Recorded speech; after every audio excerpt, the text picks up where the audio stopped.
রোজার মাস নিয়ে আমার মেয়েকে আগ্রহী করে তোলার জন্য এই জিনিসগুলো আমরা করছি। আমার মেয়ের বয়স ২ বছর ১১ মাস। ১ম এ যে জিনিসটা আমরা করেছি, রোজার একদম শুরুতে আমরা আমাদের বাসায় কিছু ডেকোরেশন করেছি।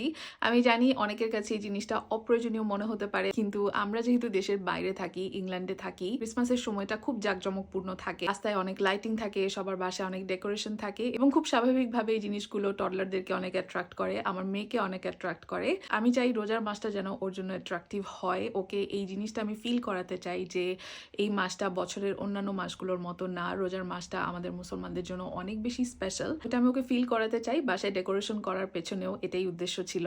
রোজার শুরু থেকেই ও খুব এক্সাইটেড ছিল রোজা নিয়ে, যেহেতু আমরা সুন্দর করে আমাদের বাসাটা সাজিয়েছি, ডেকোরেশন করেছি। গত ২ বছর ধরে আমরা ওর সাথে বই পড়ছি, ইসলামিক বই, রোজা নিয়ে, ঈদ নিয়ে, বয়স উপযোগী। ওর বয়স যেহেতু এখন অনেক কম, এই টডলারদের উপযোগী করে কিছু ইসলামিক বই আমরা ওর সাথে প্রতি বছরই পড়ি।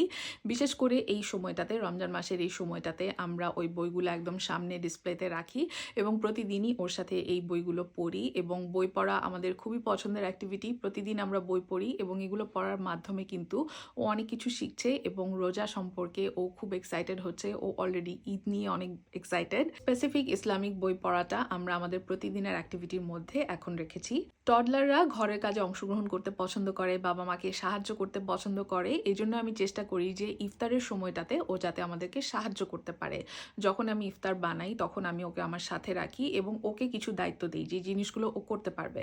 যেমন সেদ্ধ ডিমের খোসা ছাড়ানো, প্লেটে খেজুর নেওয়া, খেজুরটাকে টেবিলে রাখা, এই ছোট ছোট কাজগুলো ওকে আমি দেই এবং ওটা ওকে খুব রেসপন্সিবল ফিল করাই এবং ও এটাও ফিল করে যে এখানে ওর অংশগ্রহণ আছে এই পুরো জিনিসটাতে, এবং সেই জিনিসটা ওকে ভালো ফিল করায়। ইফতারের জন্য ও খুব লুক ফরওয়ার্ড করে। আমি চেষ্টা করি যে ইফতারের টেবিলে ওর পছন্দের খাবার রাখার জন্য, যেমন ও ফ্রুটস খেতে খুব পছন্দ করে, আমি ইফতারের টেবিলে বিভিন্ন ধরনের ফ্রুটস রাখি ওর জন্য, যাতে ওর আগ্রহ থাকে এবং ও যেন একসাথে আমাদের সাথে বসে ইফতার করে। অনেক আগে থেকেই আমার মেয়ে আমাদের সাথে নামাজ পড়ার প্রতি খুব আগ্রহ দেখাতো। যখনই আমরা নামাজ পড়ি তখনই ও আমাদের সাথে দাঁড়িয়ে নামাজ পড়ার চেষ্টা করে। এই জন্য এই রোজায় আমি ওর জন্য আলাদা একটা জায়নামাজ কিনেছি এবং একটা হিজাব কিনেছি। প্রতিদিন আমরা যখন নামাজ পড়ি তখন ও ওর নতুন হিজাব পরে, ওর নতুন জায়নামাজে আমাদের সাথে নামাজ পড়ার চেষ্টা করে। রমজান মাসের তাৎপর্য বোঝার মতো বয়স ওর এখনো হয়নি, ওই কগনিটিভ ডেভেলপমেন্ট ওর এখনো হয়নি। আমরা এই জিনিসগুলো এই জন্য করছি যে ওর যেন রোজা নিয়ে একটা পজিটিভ মেমোরি থাকে এবং তো দিন যাবে, সামনের বছরগুলোতে ইনশাল্লাহ আমরা ওর বয়স উপযোগী করে ওকে আরো বেশি ইনভলভ করার চেষ্টা করব।